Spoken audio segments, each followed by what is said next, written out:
तुम्ही पाहत आहात MCN न्यूज मराठी। नागपूर जिल्ह्यातील बेसा पिपळा नगरपंचायतीची स्थापना झाल्यानंतर पहिल्यांदाच झालेल्या निवडणुकीत नगराध्यक्षासह नगरसेवक पदाच्या 17 पैकी 16 जागा जिंकत भारतीय जनता पक्षाने दणदणीत विजय संपादन केला आहे।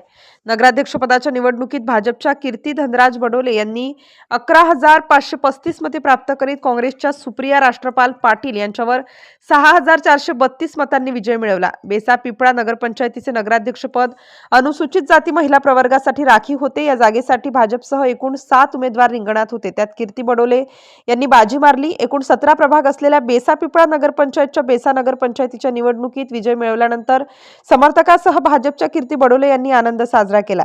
बेसा पिपळा हा भाग नागपूर जिल्ह्याचे पालकमंत्री आणि राज्याचे महसूल मंत्री चंद्रशेखर बावनकुळे यांच्या कामठी विधानसभा मतदारसंघात येतो। नागपूर शहराला लागून असल्यामुळे या भागाचे मोठ्या प्रमाणात शहरीकरण झाले आहे।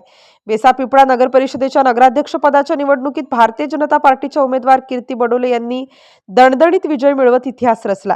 हा विजय केवळ एका उमेदवाराचा नसून भारतीय जनता पार्टीच्या संघटन शक्तीचा, विकासाभिमुख विचारसरणीचा आणि जनतेच्या विश्वासाचा ठोस पुरावा मानला जात आहे।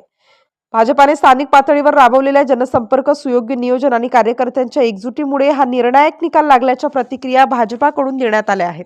MCN न्यूज मराठीकरिता राकेश मर्जिवे, नागपूर।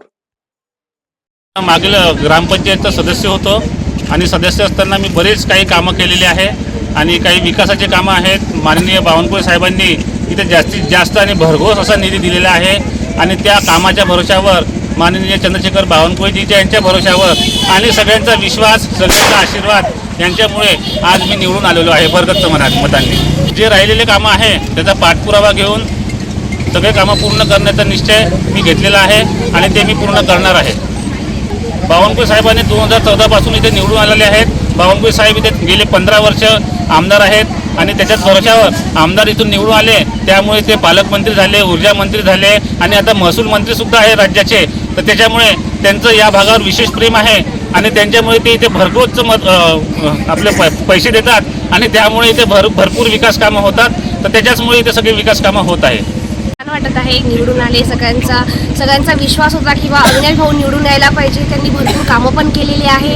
असं सहकार्य करा आम्हाला, आम्ही पण तुम्हाला करू। जे राहिलेले कामं आहे ते पण विकासाने लवकर होतील, पुढे होतील, लवकर होतील। बस माझे 2 शब्द।